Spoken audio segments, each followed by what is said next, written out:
Hello again, everybody. This is Chris Gallagher, and this is lesson number 3 of the You Can Do It class. We've been having this class for 2 lessons now, and we've been talking about the mastering the art of setting goals and establishing self-discipline. This is something that we all need to refresh our minds from time to time, so I am glad that you've stuck with us through these lessons. All these lessons are found on the Preacher's Pen website. Now, the Preacher's Pen website is focused on assisting folks in creating a better day today for a better life tomorrow based on the teachings of Jesus Christ. And we're going to talk about some of those principles in this class, but this is a class that can be viewed by anyone because it takes self-discipline in all aspects of life, and it takes goal setting. And we want to spend some time talking about those. So it is fascinating to get into the idea of goal setting. It's fascinating to get into the idea of what that means. So we're going to dive into that today, and we're going to spend some time doing that. So if you have a pencil and paper, you may want to get those out, take some notes along the way. If you don't worry about it, because we're going to make this class available that you can go back and you can watch. So let's get right into it. This is lesson number 3, as I've already said, and this is going to talk about deciding which goals to set. Let's be clear. You need to be clear about the big objectives in your life. So be clear by being clear. We want to spend a few moments looking at the big questions of life, such as, what are your big objectives in life? What do you want to do? And those have a tendency to change over time. But what are your ultimate objectives? For instance, here's some questions. Do you want to travel the world? Maybe you want to build a legacy in the form of a company, an organization, a school. Maybe you want to build a spiritual legacy for your family. Is that one of the big objectives that you want to have? Or maybe you just want to help people. You want to help a lot of people in the form of a charity, through a church. You want to help people in life. But you need to ask that question, what is the big objectives? So here's what I want to ask that you do. Before you continue, give yourself a few moments to look at the big objectives in your life. Now, you may have never done this before, so take your time. It's going to be okay. And as you reflect upon what your big objectives are, be sure that you come back later and you answer those questions again, because you need to figure out your big objectives. Now, you don't have to have them all figured out, but we want to create a vision for us. An ancient king once said, where there is no vision, the people perish, because they don't have something that's in front of them, something that they can see. But also do this. Keep in mind that since this is personal in nature, there's really not a big thing as a right and wrong answer. Now, if you're living an immoral life and if you're taking from other people, that's going to be wrong. But you know what I mean by that because you're here. But one person's big objective is no better, or no worse than somebody else's. Because remember, after all, we come from different backgrounds and different places in our life. It's going to be interesting for you. It's going to be pretty fascinating for you because all of these differences that we have, they add up in the way that we have a worldview or the way that we look at the world. And they're also going to come into play when we choose our objectives. You're going to need to focus on what objective makes the most sense in your life, and you're going to have to focus on those big ones. So here's the question again. What are your big objectives? So spend some time thinking about that, and let's come back and let's talk about that here in just a few moments. Now, if you just went ahead and didn't think about those, I encourage you to go back and think about it. But now that you've thought about your big objectives, ask yourself the question, what do you need to do to achieve these goals? You put these goals out in front of you, what do you need to do to achieve the goals? Now, let's be honest in this. When you start to have a clear objectives in your life, don't hold yourself back when thinking these things up. The next thing is to think about what you need to do, the actions that you're going to take. So, what actions do you need to take? What steps do you need to put into your life that you want to do to achieve these big objectives? Now, there's going to be some things we don't want to do, but what steps can you already see yourself doing? Now, just once again, take a note. If you haven't taken time to look at your big objectives, Go ahead and do it. Use a few minutes right now and reflect upon the questions that we've already asked you. Scroll back up in the video and take another look and see how we can help you out. Now, you may be somebody and you already know what's going on, but you probably already know you can't just simply hope and wish your objectives and hope they materialize. The law of attraction, as people say, does work, but it only works when there is action involved. You cannot just simply mentally imagine things and refuse to lift a finger and they appear. If you think of it that way, don't be surprised if nothing happens if you don't lift a finger, if you don't take action. Success will come to those who work for it, not to those who come and sit down for it. There must be some sort of objective change in the way you think and in the way you talk, the way you act, if you want your desired reality to actually happen. According to this, focus on what you need to do to achieve these objectives. We started off this lesson talking about the big objectives in your life because you need to get pumped up and you need to get excited about the ultimate reward as to achieve those objectives. When you look at the big rewards at the end, you can start tracing back where you are today. I'll give you, for instance, in terms of money, because so many people think in money. If your ultimate objective is to live in a $10 million mansion in a really nice part of town, start with the vision of living in that mansion. Now allow yourself to feel good, allow yourself to feel pumped up and excited about that reality. But here's what you need to do next.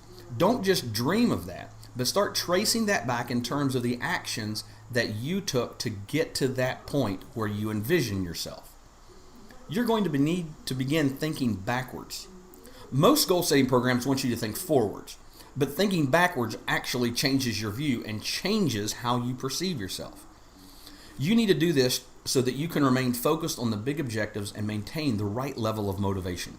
However, more importantly, you need to do this backwards progression to create a map in your mind. You will end up seeing the clear logical conclusion between the things you need to do in the here and now to achieve that future that's coming. So here's what you can do. You can start with the destination in mind. Begin creating that map in your mind and you'll begin to see the steps you need to take to get back on track to achieve your goals. Now, while we could have easily projected from now to the future, you're more likely to get pumped up and excited when we start the discussion with the reward first. Regardless of how you do it, you should have a rough idea of the clear logical conclusion between the things you need to do now and the kind of life you want to enjoy in the future.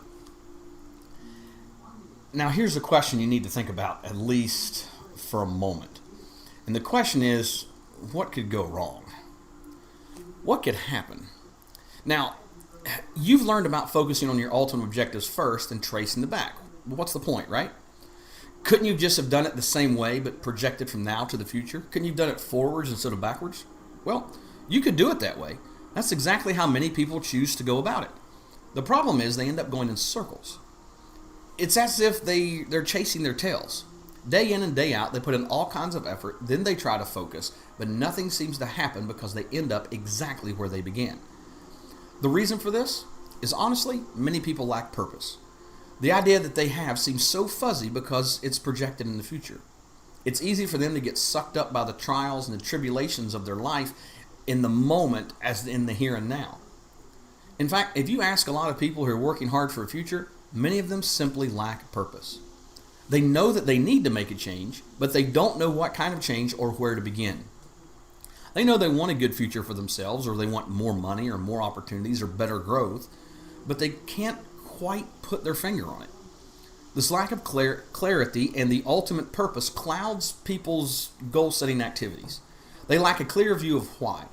And it's no surprise that even if they know what to do, or even how to do it, nothing seems to work. At the very least, they're settling for mediocrity. The reason for this? The reason is quite simple. Without a clear view of the why, it wouldn't matter if you know everything to do or how to do it. You've got to have this purpose. Now, there's been a lot talking about purpose in our world over about the past 15 years, but it's important to think about your purpose. Now, ask yourself this question. Is your purpose strong enough to push you through all the hassles, the challenges, and the setbacks that you are bound to encounter. Let me repeat that again for you. Is your purpose strong enough to push you through all the hassles, through all the challenges and the setbacks that you are bound to encounter? You're going to have some speed bumps. Is your purpose strong enough? Also, ask this, not just strong enough, but is your purpose appealing enough so that you would want to change? And you want to change and you want to overcome the negative mental habits, the negative emotional habits, and you want to overcome those that get in your way. So is your purpose strong enough to push you through the hassles? Is it appealing enough so you want to make the change? That's how important purpose is. So I taught you to focus on the big objectives in your life first. And once again, I know this sounds so repetitive, but if you have not spent some time considering those big objectives, take a moment and spend that right now thinking about your big objectives. I want you to clarify them. Make them as vivid in your mind as possible. Allow them to get you excited. Allow them to pump you up. And once you have that bright, we'll call it a beacon. Once you have that bright beacon long into the future and at the farthest end of possibility, then trace back to where you are now. If you trace back realistically, you can create not just a direct logical connection between your objectives. You'll create not just a direct excitement right now, but you're also going to create a map of how to get there. I want you to remember those things as we go through this. Now, let's step it up just a minute. How to figure out your goals. So when we talk about figuring out your goals, this is what a backwards progression enables you to do. First, you figure your big objectives. Some people that I know have never considered what their big objectives are. You need to consider your big objectives in your life. As a result of those people not considering that, what's happened is actually pretty simple. They're not focused. They're just wandering through life without defining their purpose. So when you think about that, they haven't figured out their big objectives, and that's why we put some emphasis on you going back and doing that. So number one, your backwards progression enables you to establish three big things. Number one, figure out your objectives. Number two, you become aware of the goals that lead to those big objectives.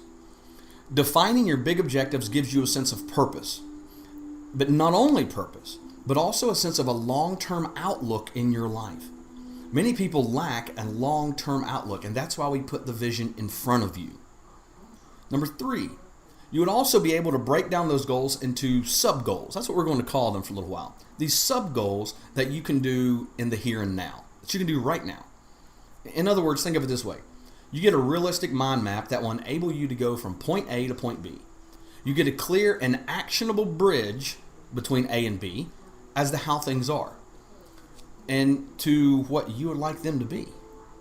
This is an exercise in your ability to change and impact your reality. This is not an empty exercise. This is not just some sort of intellectual speculation. This is real, because when you start to figure out your goals, you start to put those in front of you and you start to take real actions. Now, something else that you need to remember as we go through this is you need to set realistic goals. It's very easy to get taken in by your huge objectives. Like I said, a $10 million mansion. For some people, that may not be realistic. So you've got to look at what are your realistic goals. Honestly, if I had a $10 million mansion, there'd be more rooms to clean, there'd be more hassles. That's not a goal of mine. But it's easy to get taken in by those big objectives. It's easy to think that somehow and in some way you're going to come up with the right thing at the right time to impress the right people so that the right things happen in your life. Unfortunately, nobody's that lucky. For every mention of the word right, there's a lot of work that needs to be done. Many things that need to fall into place, and to automatically assume these things would just simply be an all-abiding belief in luck. Not coincidence, just luck. And again, nobody's that lucky. It's like asking to be struck by lightning several times in the same spot at the same time. It's not that way. The better approach is to look at the goals in your life as it exists now and the ideal life that you see yourself at in the future. Understand those goals that get you from here to there, they're not just composed of one unchangeable set of goals. There's many other alternative goals that provide stepping stones. I want you to remember that word, stepping stones, that enable you to get from the here to there. So since you have a choice of different goals, your job right now is to figure out which of the goals are most realistic. So how do you wrap your mind around this? How do you make sense of this? Well, let me give you some ways. Kind of some very simple ways. Maybe too simple. You can apply 5 different things to the way that you look at this, or what I'm going to call 5 different filters. Filter number 1. Ask yourself whether these goals can be supported by the resources you currently have or the resources that you can come up with, that you can build to. Maybe you can't take out a loan. Maybe you can. Maybe you can get a job to help out with that. Maybe you can get a second job. Maybe friends and family can help you. Whatever the case may be, don't focus on the resources you have right now, but also focus on those that you can realistically get and you can get access to. And that may be you use your network of friends. But filter number 1, we'll come back to this. We'll talk about it more in the next few lessons. Ask yourself whether these goals that you have, these realistic goals, can be supported by the resources you currently have right now or the ones that you can build up. Filter number 2. You must filter your goals based on whether they truly fit your personal passion or your personality. Many people set goals based on what other people think of them. That's not the way we're going to do this. Now, don't be disappointed if you're not currently passionate about something or that something doesn't fit your personality right now.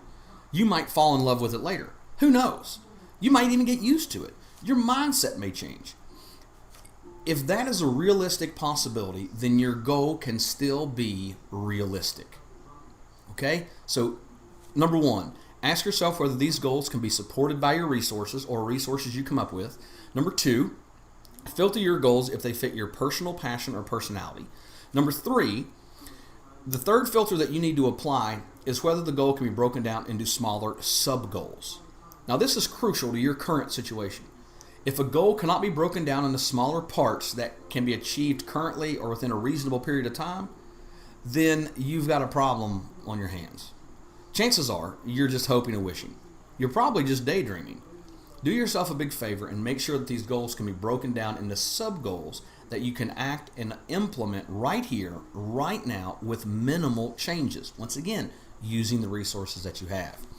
Number 4, the next filter is that you must make sure that your goals are pursuing, that the goals you are pursuing can be placed in a timeline. You know you have a problem on your hands if the goal is going to take you forever and has no fixed start date.